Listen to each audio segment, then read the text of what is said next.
This episode is sponsored by Grow Therapy. Grow Therapy was founded on the belief that quality mental health care should be accessible. It makes finding an in-network therapist easy. Go to growtherapy.com to find your match and let insurance pay for your therapy. Welcome to a place where you'll leave feeling whole. The Counseling Podcast brings at-home counseling right to you, focusing on self-care, self-expression, and breaking down barriers. Dr. Jacqueline and Dr. Stokes bring over 20 years of combined experience and a new sense of style to the word counseling.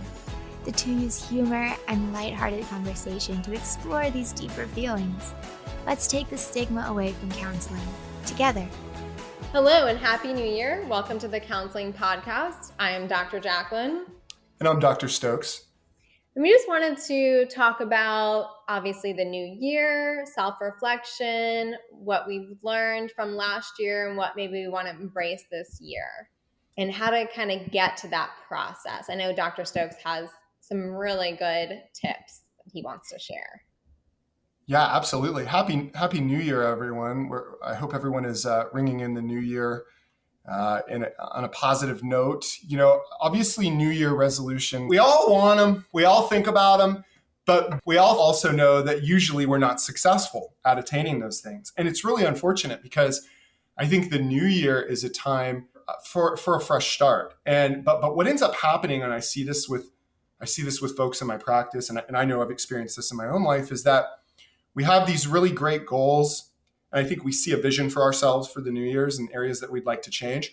But where most people fall short is they don't know the process to get there, right? People all the time will say, oh, I want to lose 20 pounds, or I want to make X amount more at my business, or I want to quit smoking, or I want to cut down on sugar. And they have these really great visions, but they don't know what it takes. And they don't understand that there's a process. So I wanted to talk a little bit about that today. But before I do, Jacqueline, what are your thoughts on that? Do you see that as well, that folks, they're missing that framework? So I know that our motivation is to, our thought is to, okay, I want to set something up for myself for this new year. And we all get excited about doing that, but we don't know, like you said, the process, but also how to add it to our lifestyle to where it doesn't seem overwhelming, and just to adapt to small changes each day to make them attainable, to make them something that, okay, this is going to stay in my lifestyle and this is going to be a long-term thing. Absolutely. And you mentioned kind of like the process and the details and the things that it takes in between. So for example, a big one for a lot of folks is physically getting to a healthier place in their life, which is really massively important. And we all know that. And it's not only important for our physical health, but it's important for our mental health, right? If we don't feel healthy, if we don't feel good, that affects our self-esteem, that affects the way we feel. So it's a really great goal. But then let's say that somebody says, hey, I want to lose 20 pounds. But then they do no research on proper nutrition. They may get a gym membership, but they create no schedule that allows for actual consistent time. There may be some emotional issues about going to the gym, right? Like I work with a lot of people and there's a lot of anxiety and self-consciousness about going to a gym or even running or doing whatever because they don't feel good about themselves. And so there's that psychological piece that has to be worked on as well. But what ends up happening is, let's say there's a barrier like that. They may just say, oh, you know what? I'm not going to go to the gym. I'm going to lose the weight, but I want to do something else. But then there's nothing in lieu of that, right? So what I recommend people do is to write down a goal and then write down steps that it takes to achieve that goal. And in each one of those steps, there's a plan that accompanies that step. So let's say the goal is I want to lose 20 pounds. Well, the steps to get there in the process are I need to pick an exercise regimen. I need to pick a nutritional regimen. Okay, then what does that look like? So then there needs to be research on that, and there needs to be commitment in that. And what I find is that when people do something of the sorts like that, and they meet these small goals along the way, they're much more successful, right? So let's say that goal of I want to lose 20 pounds in 5 months is their goal. And it's been a month, and they stuck to a healthy diet for that first month or for those first couple weeks, that's a success. And then they build off of that. It's like, oh wow, I lost 3 or 4 pounds or whatever, and I didn't cheat. I didn't have, I didn't have that soda at night. I didn't have those sweets, and I feel good about myself, right? And so it's building on those types of behaviors. Yeah, I think that's great, what you shared with that, because it also aligns with just the mental health goals that we have of not even just losing weight, but to feel better and to kind of show yourself that, okay, I can make these small changes and I can do it. And then it gives us the self confidence to keep doing that. And that's the key of being consistent with those, adopting those, like, better habits in our lives of taking the time to have that self-care and investing in ourselves. Because like you said, it is easier sometimes if you're not having a great day. What are we going to do? You're going to want to like stay in bed. You're going to want to, I'm not going to go out. But what I try to encourage everyone is you don't have to feel overwhelmed. It doesn't have to be like, okay, well, I have to do this for an hour. I have to go to the gym, or I have to do, something else. It's, you can do 5 minutes today, and that will get you to say, you know what, that wasn't so bad, and it made me feel better. And I'm going to add like 5 more minutes tomorrow. And I love the visual part too that you said, because I've been telling my clients, like, make a vision board for yourself, put it in the house, and make that for yourself to where you're like, it reminds you of like, I'm going to do that today. Absolutely. A couple great points in there. Like the point about like starting small, right? Starting small, a couple baby steps to build that sense of confidence, to build that sense of assuredness, and whatever it is that you're trying to do. It can move mountains, right? Because then it can create a momentum to reach those bigger goals. So I love the idea of that. And then the vision board, vision boards, in my opinion, are really underrated. They are amazing tools. I've made several in my life, and it's crazy what I've accomplished through my vision boards. I've have all kinds of neat stuff that I put on there through the years. And when I first had heard about vision, and for those of you who don't know what a vision board is, Jacqueline, do you want to explain what a vision board is? Yeah, so you create something with pictures, with words, with affirmations. You're really manifesting what your vision is for your life, for your goals, and you're putting it on poster board, or whatever you have in your house that you're creating. You can make it on your computer, and you can look at it to motivate yourself to do that, and then you kind of see it manifest in your life. Great explanation. That's exactly what it is. And I heard about it. I think it was an interview on TV, and somebody had said that I can't even remember who it was. It was an actor. He wrote a check. This was before he was famous. I think it was Jim Carrey, actually. But I've heard it from several people. Like, he wrote a check for the amount of money that he wanted to make, and he taped it on his ceiling right above his bed. And so every night before he went to bed, and every morning when he woke up, that was the last thing he saw and the first thing he saw. And then he ended up it was Jim Carrey. And then he ended up getting a job on that show In Living Color. For anybody in here who's 35 or over, you probably remember that show In Living Color. And then I think he ended up making that money. And, I think the psychological part behind vision boards. So like when I look at my vision board every morning, I look at it every morning when I'm brushing my teeth. And what I'm doing is, when I'm looking at the vision board, is I'm emotionally creating the feeling that it will feel like to get that vision, like to get for that very thing to become accomplished, right? So let's say I want my business to grow, right? Let's say I want my business to grow, and I've got some information on my vision board that denotes business growth.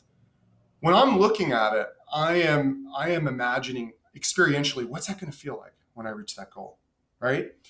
And then what some studies have shown is that when people do visualization, their brain then creates the paths that they need in their daily life to accomplish those things, right? So it's like, I'm visualizing, I'm seeing it, I'm feeling it. Oh, what am I going to do? So then I leave my house, and then I go do what I need to do to get that vision. I love that. I love the imagery, and like you said, the connection of like, when you can feel it and see it, you're going to kind of move towards it. And it kind of, I wanted to tell our listeners that don't be hard on yourself. Like, success looks like what it looks like for you, not to compare yourself to other people, because we all can succeed in our own way. And so our goals are what we feel is right for us and what makes us happy and what's on our path. Absolutely. It's a very personal and subjective experience. That is such a valid point, because I think people will end up kind of seeing other people and it's like, oh, look at what that person's doing, or look at what that person has. And it's really easy for us to, who was it? Franklin Roosevelt is quoted as saying, comparison is the thief of joy. And I really believe that, like once we start looking at someone else's narrative, it really messes up ours. And so I like the idea of, personalizing it, right? It's our specific path. Yeah. I was writing an article on self-criticism, and I wanted to, I think it's important that we stop being so critical on ourselves and really embracing the self-love, especially when, it's a new year. Let's have a new feel for what we want to maybe be kind to ourselves, and encourage our listeners, like, don't be so hard on yourself. Like, obviously we can all have bad days, and we can embrace those bad feelings too, but we know that they're temporary. They're not permanent, and we can overcome those. And if we start to maybe, embrace those positive visions and those goals we have for ourselves, we can feel that much better and work towards our mental health and making that lifestyle for ourselves. Absolutely. Because I think that ends up being one of the biggest barriers is people's mistreatment of themselves, right? When they're wanting these goals and they're wanting these plans for their lives, and maybe it doesn't work out perfectly, or maybe they're not losing that weight the first month and they're doing everything they want or they need to do. And then that internal criticism, that self-criticism starts to build up. I also like the idea of like 2022 being a year where we're encouraging with ourselves, right? I heard it put like we all have an inner critic, but we also all have an inner coach. And the inner coach is this the strategist in us all, right? So we run into a problem. Well, what's the solution here? What's a way to work through this, not kind of wallow in that internal criticism that's so easy to do. Of course. And just on a personal note, last year, I think I started the end of summer, more of like just embracing my own like healthy boundaries and using my voice and stepping out of my comfort zone, because I knew obviously to grow personally and professionally, I was going to have to take more risk and maybe say yes more when I normally wouldn't, or hide behind like, not stepping out of my comfort zone. So for me, this year I want to continue to do that and like say yes more and to use my voice. And that's just something for me that's been helping me with my personal growth. And I've been feeling, more confident to do that, because it's gotten me to not feel so uncomfortable. So that's for me personally what like I've been working on. Is there anything that you've been working on? Yeah. That's so interesting. And I've seen that in you, by the way. And that's a fantastic step. And I've seen it become actualized for you. That's got to feel pretty good. For me, it's really working on having more work-life balance. And that's been a theme for me, needing to work on for a really long time. And so I've got a lot going on in my career, which I'm really thankful for and really blessed to have. A lot of different projects, a lot of different things, but I've also got a family and 3 kids, and I've got my own health, right? That I have to take care of. And so for me, it's funny how you said saying yes and taking risk. For me, it's saying no. For me, it's like, no, I'm not going to work on that project, or no, I'm not going to do that today. And so trying to implement that as best as I can. Well, I don't know where I heard this from, but I know that I read it's like, when you say no to someone else, you're saying yes to yourself. And yes, that is so true. So you are creating your own healthy boundaries. You're doing that in that one word, right? Like, because the world asks so much of many of us, and so by doing that, yeah, you're saying yes to yourself. I really love that. And so for our listeners in Florida, in our area, why don't you share the location of the practice and let them know where they can find us?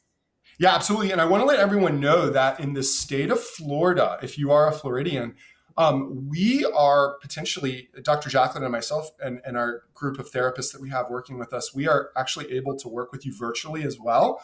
So we have services that are obviously traditional face-to-face services, but then we also provide virtual therapy services as well. And so we are located in Maitland, Florida. We are just about 20 miles north of Orlando. We can provide our office phone number to you as well. I was going to say we can put the links and the address when we upload the podcast. We can have all that information as well. So yes, absolutely. But just for a quick, our number is 407-205-7734. And again, we are in Maitland. However, we're also really interested in just connecting with any of you. Jacqueline, do you want to tell them about what we're thinking? Yeah, so we want to invite our listeners to reach out to us by email, by phone, our websites. And we would love to have you guys on the podcast to share your own journey, to share what it's like in therapy, or if you're hesitant about therapy and wanting any questions answered. And please reach out to us, even if you're not in the state of Florida and you want to get the ball rolling with how to go about seeking a therapist. We'd be more than happy to help you and share any resources that we have. And I know maybe you have more to add to that. Absolutely. Yeah. And just that we'd love to get one of you on as a guest and, have you as a guest and just kind of talk, real life stuff, but we would love to get to know you. And no matter where you are, we know we have listeners in Japan, for example. We're getting there. So if you're listening in Japan, hello. But yeah, we wherever you're listening from, we'd love to hear from you. Yes. And in the spirit of stepping out of our comfort zone, I know for me personally, that we are also have our YouTube channel and we're going to probably go visual soon. So we are going to step even more out of our comfort zone so you can see us and maybe feel more connected. So we're going to do that. And then we have lots of stuff to share. We're growing our business and doing lots of exciting things. So we'll keep you guys in the loop and we'll continue having guests on our podcast. We have lots of big goals for this podcast and we're hoping you grow with us and continue to connect with us. And we just, want to say thank you to everyone who does listen and we really appreciate it. Absolutely. Yes. Thank you so much for tuning in. It means a lot. Create a goal, make a plan, take it slow, be kind to yourself in the process, be a strategist, be a coach for yourself, be flexible, and think about the areas of your life that you want to improve and just take one step each day. Yes, I love that. I think this was great. We want to thank you guys for taking the time to join us today, and we'll meet you back here next time. Thanks so much. Thank you so much for joining us here today on the Counseling Podcast with Dr. Jacqueline and Dr. Stokes. Please take this time to thank yourself for putting in the work. If this episode impacted you in any way, let us know with a loving and honest review. If you have any questions or want to continue the conversation from today, you can reach out to us at TheCounselingPodcast@gmail.com and we can answer your questions right here on the show. Or you can find Dr. Jacqueline and Dr. Stokes on Instagram at DocJacqueline and at Dr.Jeremiah.Stokes.